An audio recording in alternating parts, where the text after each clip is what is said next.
Whether you're in sales or you're a coach and you work with clients or you just want to make new friends, being able to connect with people is an essential skill, and it's where all persuasion and influence starts. I've been in sales for more than 10 years, and I've done years of studying NLP and testing out the best processes and the best applications and skills for becoming more persuasive, more influential, and being able to connect with people anywhere, anytime. So if that sounds good to you, keep watching.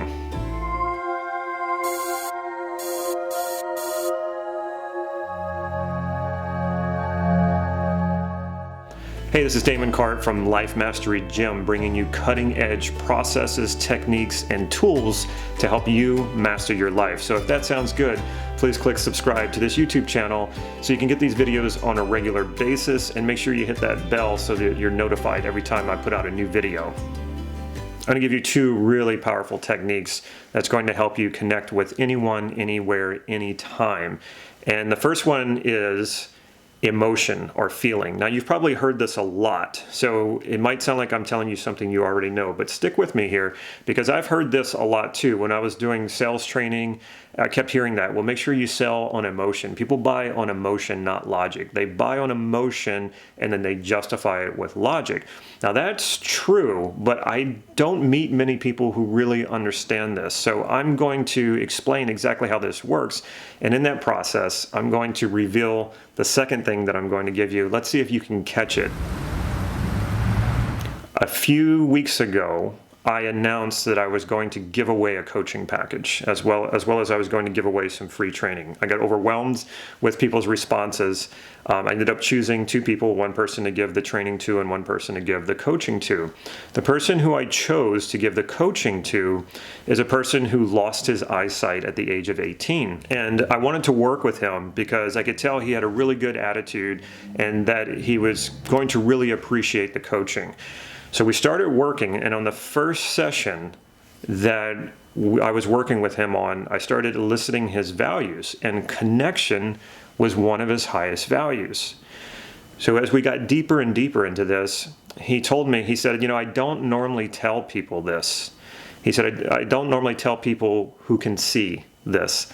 I only usually talk about this in my support group for blind people.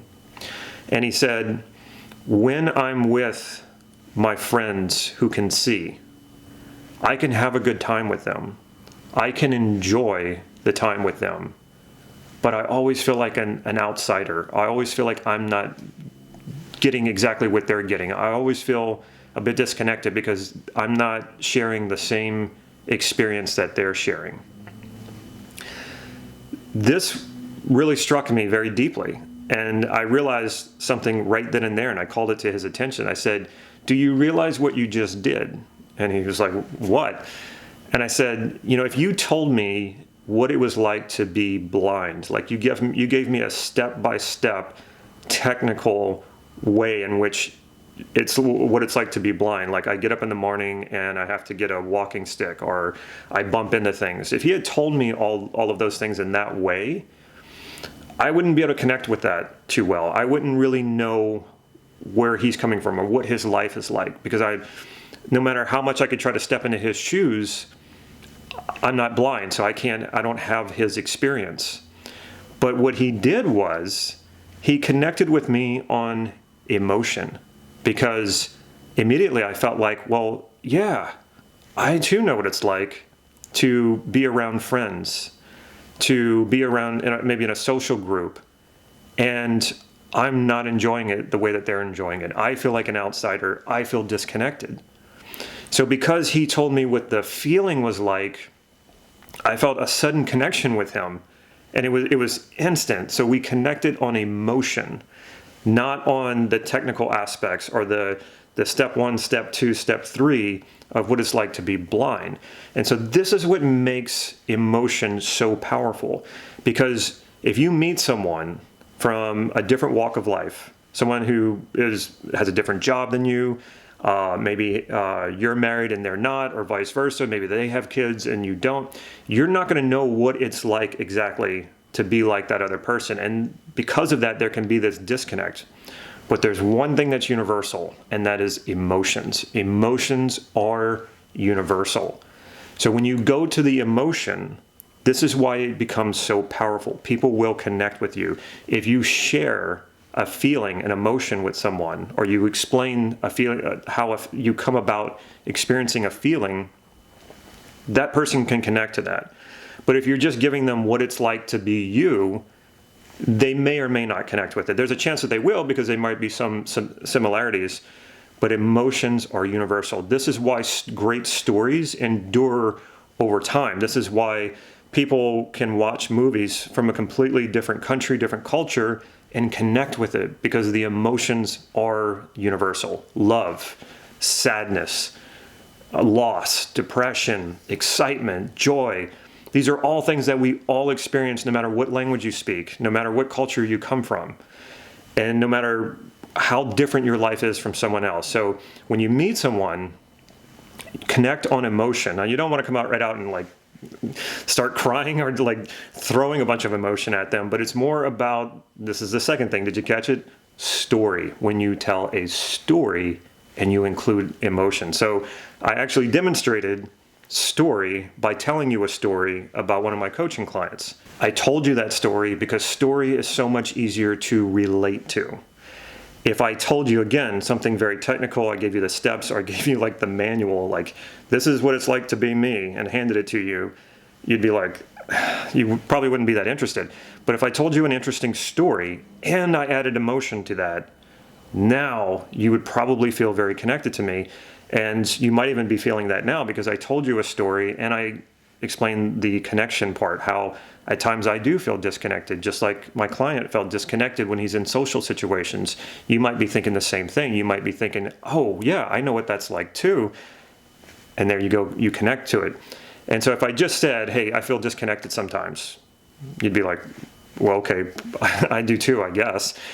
But if I tell you a story and include that emotion, now it becomes a relatable experience with a relatable feeling that we all feel at some time in our lives. Instant connection. So just to summarize, emotion and story. And you can get really, really good at this. Now, if you wait until you're in the moment and then you're telling yourself, okay, think of an emotion to share, think of a story to share, it's probably going to disconnect you from that person even more. So you want to think of these things ahead of time. So you can compartmentalize this or contextualize it by thinking of where in your life do you want to be most persuasive and influential, and start there. Maybe it's sales. So you look at your sales, whatever it is that you're selling, and whatever kind of appointments you're having, and whatever kind of people you're meeting with, and try to find a story that might relate to them or relate to what it is that you're selling, and put as much emotion into it as you possibly can. You might, if you're dating, if you're single, you can do the same thing. If you're going to go out on a date, you can think of interesting stories to tell that would be appropriate to the context that you're dating or you're on a date. And then also think about what would be emotions you would want to share with that person that would help connect you better. What kind of emotions would you want to help them experience? Of course, you want something typically more on the positive side, but it's okay if you share some vulnerability. It's okay if you share something that's negative emotion, if you then tell the person how you were able to overcome it. Everybody loves an inspirational story. So think about the areas of your life where you want to be persuasive and influential, and think of stories. Think of at least 3 stories you can tell, and think of 3 different emotions that you could plug into those stories, so that you get people to relate to you and connect to you as soon as you tell that story. What will happen here is you'll get better and better at this. It does take some practice, and it's worth taking the time to get good at this. So think about those stories, come up with them, have stories ready to go, but as you're practicing them, you'll probably start to notice that when you actually get into these situations, you'll start thinking of new stories, and you'll think of new emotions that you can plug into it. So the better you become at this, the less it will seem like you're reciting something and that you're actually doing it in real time, and that will connect you even more. If you're still not sure about this, get in touch with why you want to be more influential to begin with, why you want to be more persuasive, why do you want to connect with people more, and use that as your motivation to do this, because it does take working on it a bit. It does take some forethought to put into this and some practice, but like I said, you'll become a natural after a while, and people will start to relate to you or think of you as someone who naturally connects well with just about anyone. If you would like some free training on how to be more persuasive and connect better with yourself and overcome obstacles, check out my website, lifemasterygym.com. I give away lots of free training on that website. Opt in and get started. If you like this video, please click like right down here, and of course, subscribe if you haven't. Now I'd love to hear from you. Tell me in the comments below about how you connect with people. What sort of processes or techniques or mindsets do you use to connect with people, especially people you're meeting for the first time?